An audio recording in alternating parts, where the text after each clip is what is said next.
আসসালামু আলাইকুম, welcome back to my channel Mohona's World. কেমন আছো বন্ধুগণ? আল্লাহর রহমতে এখন আমি ভালোই আছি, সুস্থ আছি। আজকে আমি যে রেসিপিটি তোমাদের সাথে শেয়ার করতে যাচ্ছি সেটি হচ্ছে সবজির নুডলস। আজকে আমি যে নুডলসটি রান্না করব সেটি হচ্ছে কোকোলা নুডলস। আর আমার কাছে কিন্তু ভালোই লাগে খাইতে। ম্যাগি, মিস্টার এগুলো বাদেও কিন্তু এই নুডলসটা খেতে ভালোই মজা লাগে। তো চলো তাহলে দেখে নিই আমি কীভাবে রেসিপিটি তৈরি করি। ফার্স্টে নিয়ে নিয়েছি গাজর, টমেটো, কাঁচামরিচ, পেঁয়াজ। এগুলো এখন আমি সব কিছু ভালোভাবে কেটে নিব। তো মোহনাস ওয়ালস চ্যানেল মানে হচ্ছে সব কিছু খুব তাড়াতাড়ি ঝটপটে তৈরি করা। এখানে কিন্তু চাইলে তোমরা আরও অনেক সবজি দিতে পারবা, বাঁধাকপি, ফুলকপি, মানে যে যে সবজিগুলো পছন্দ করো সব সবজি দিয়ে নিতে পারবা, শাক। তো এরপর এখানে আমি নুডলস সিদ্ধ করে নিয়েছি। আর এরপর এখানে আমি গাজর সিদ্ধ করে নিব। এই জন্য অল্প একটু পানি দিয়ে দিয়েছি, গাজরগুলো সিদ্ধ করে নিব। চাইলে গাজরগুলো নুডলসের ভিতরেও সিদ্ধ করে নেওয়া যেত। আর এরপর আমার গাজর সিদ্ধ করা শেষ। তোমাদের সাথে কিছু টিপস শেয়ার করি, সেটি হচ্ছে নুডলস ঝরঝরা বানানোর জন্য। তো নুডলসটা যখন সিদ্ধ করা হবে তখন অল্প একটু তেল দিয়ে নিলেই হবে, সয়াবিন তেল অল্প একটু দিলেই। তাই হচ্ছে নুডলসটা সিদ্ধ হবে, বেশি সিদ্ধ হবে না, কম সিদ্ধ হবে না, টাইম মতো নামিয়ে নিলেই হবে, ঝরঝরে হবে।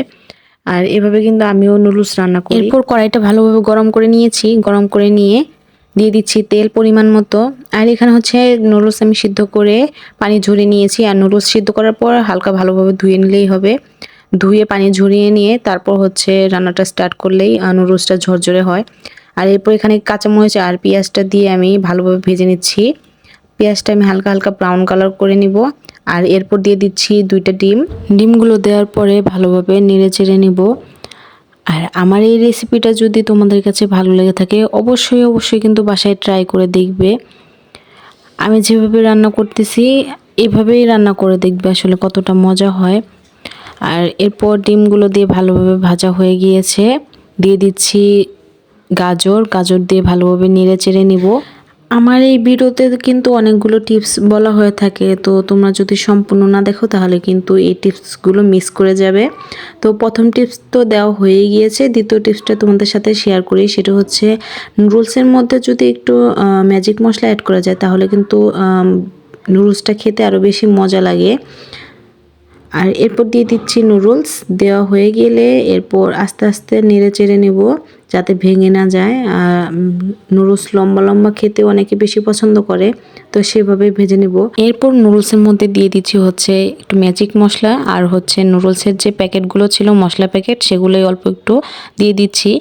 আর এরপর ভালোভাবে এগুলো দিয়ে আমি নেড়ে চেড়ে মিক্সড করে নিব।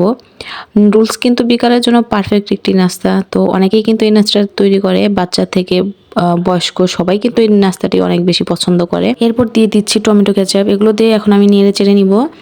আর একটি কথা বলাই হয়নি, এখানে কিন্তু আমি পরিমাণ মতো লবণও দিয়ে নিয়েছি, যতটুকু দরকার স্বাদ মতো। আর এরপর কিন্তু আমার রান্না শেষ। একটু সার্ভ করে নিয়ে ধনিয়া পাতা কুচি দিয়ে দিয়েছি। আজ কিন্তু এখানেই বিদায় নিচ্ছি। ভালো থাকবে বন্ধুগণ, সুস্থ থাকবে। আল্লাহ হাফেজ।